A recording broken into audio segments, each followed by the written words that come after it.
नमस्कार, जय हिंद, वंदे मातरम साथियों। स्वागत है आप सभी का सक्सेसफुल स्टडी यूट्यूब चैनल में, जिसमें हम सभी DSSB-TGT संस्कृत के पाठ्यक्रम में लगे हुए विषय विदुर नीति के 6वें अध्याय पर अपना अध्ययन कर रहे हैं, जिसमें प्रारंभ के 6 श्लोकों पर अपना अध्ययन हो चुका है। कल हमने भिक्षुक की परिभाषा देखी थी, जिसमें बताया गया था कि जो भिक्षुक व्यक्ति है वह क्रोध नहीं करने वाला होता है, वह निंदा प्रशंसा से ऊपर होता है, संधि विग्रह से जैसे कोई मतलब नहीं है, इत्यादि विशेषणों से युक्त हमने भिक्षुक की परिभाषा देखी थी। आज हम तापस व्यक्ति का स्वरूप देखेंगे कि तपस्वी किसे कहते हैं। आइए शुरू करते हैं 7वां श्लोक। नीवार मूलें गुद साक वृत्ति सुसंयतात्माग्नि कार्येषु चोद्यः वने वसन्नतिथि स्वप्रमत्तो धुरंधरः पुण्यकृदेश तापसः एस तापसः। कल पढ़ा था एस भिक्षुकः, वही भिक्षुक है, ऐसे ही वही तपस्वी है। कौन तपस्वी है? देखिए, कहते हैं यह लगा लेना, जो नीवार अर्थात जंगली चावल। नीवार का अर्थ क्या होता है? नीवार अर्थात जंगली चावल।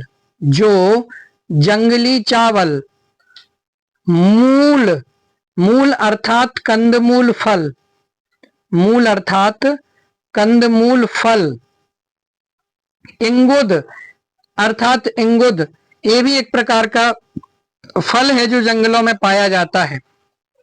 साक अर्थात सब्जियां। जो नीवार, मूल, इंगुद, साक अर्थात सब्जियां, इनसे वृत्ति अर्थात अपनी आजीविका चलाता है या जीवन निर्वाह करता है। जो व्यक्ति नीवार अर्थात जंगली चावल, मूल अर्थात कंदमूल फल, इंगुद जिसके अर्थ में लिसोड़ा भी लिखा है, और साक अर्थात सब्जियां, इनको खा करके वृत्ति ही अर्थात अपना जीवन निर्वाह करता है। और क्या कहते हैं तपस्वी के लक्षण में? और क्या है?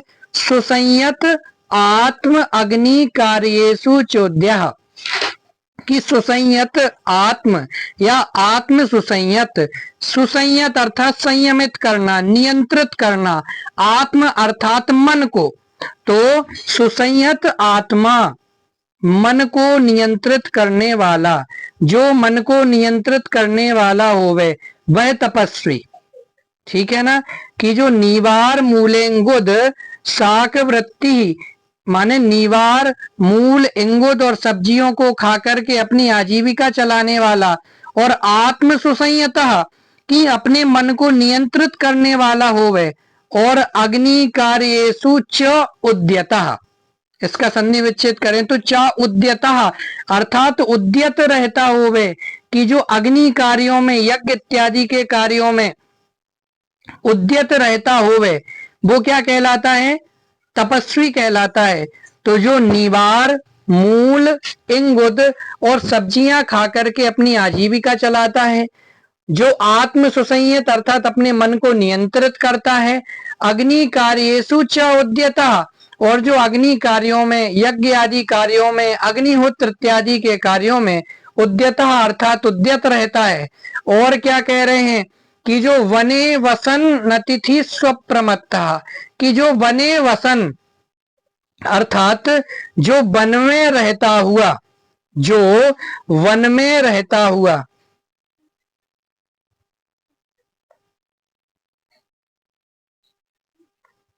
हाँ चलिए, वने वसन, कि जो वन में रहता हुआ, अतिथिषु अप्रमत्तः।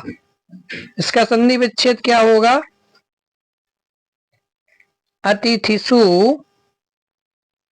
प्लस अप्रमत्तः, कि जो वन में रहता हुआ अतिथियों के प्रति सावधान रहता है। प्रमत्त अर्थात असावधान, और अप्रमत्त अर्थात सावधान, कि जो वन में भले ही रहता है लेकिन अतिथि आ जाएं तो उनकी सेवा इत्यादि के कार्यों में सदैव सावधान रहता है। और कह रहे हैं जो धुरंधरः अर्थात श्रेष्ठ है, पुण्यकृतः पुण्यात्मा है अथवा पुण्यों को करने वाला है, एस तापसः, वही तपस्वी है। फिर से देखते हैं कि जो नीवार अर्थात जंगली चावल, मूल अर्थात कंदमूल फल, इंगुद अर्थात इंगुदों को, शाक अर्थात सब्जियों को, इनको खा करके वृत्ति अर्थात अपनी आजीविका चलाता है। सुसंयत आत्मा अर्थात जो अपने मन को नियंत्रित करने वाला होवे। जो अग्नि कार्येषु च उद्यतः कि जो अग्नि कार्यों में, अग्निहोत्र इत्यादि कार्यों में उद्यत रहता होवे। और वने वसन अतिथिषु अप्रमत्तः कि भले ही वन में रहता है लेकिन वन में रहते हुए भी अतिथियों की सेवा इत्यादि कार्यों में जो सदा सावधान रहता है। जो धुरंधर अर्थात श्रेष्ठ है, धुरंधर अर्थात जो श्रेष्ठ है। पुण्यकृता जो पुण्य कार्यों को करने वाला है। एस तापसः वही तपस्वी है। इस प्रकार से तपस्वी व्यक्ति के यहाँ पर चिन्ह बताए गए हैं। ठीक है ना। चलिए आगे देखते हैं, सरल है, अन्वय से देख लेते हैं अर्थ।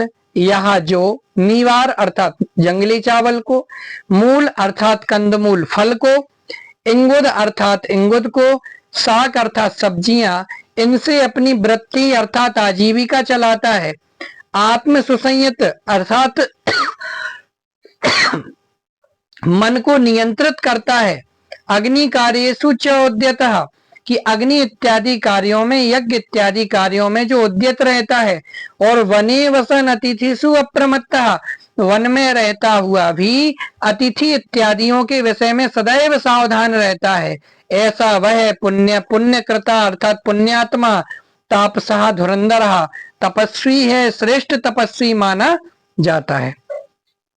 कुछ कठिन शब्दार्थ देखते हैं। नीवार अर्थात जंगली चावल, मूल अर्थात कंदमूल फल, शाक अर्थात सब्जी, वृत्ति अर्थात जीवन निर्वाह, आत्म सुसंयत अर्थात मन को नियंत्रित, अप्रमत्तः अर्थात सावधान, तापसः अर्थात तपस्वी। अर्थ देखते हैं। जो नीवार अर्थात जंगली चावल, कंदमूल, इंगुद और सारा ये गलत लग गया है, यहाँ पर शाक अर्थात सब्जियां होगा। शाक खा करके निर्वाह करता है, मन को वश में रखता है, अग्निहोत्र करता है, वन में रहकर भी अतिथि सेवा में सदा सावधान रहता है। वही पुण्यात्मा तपस्वी वानप्रस्थी श्रेष्ठ माना गया है।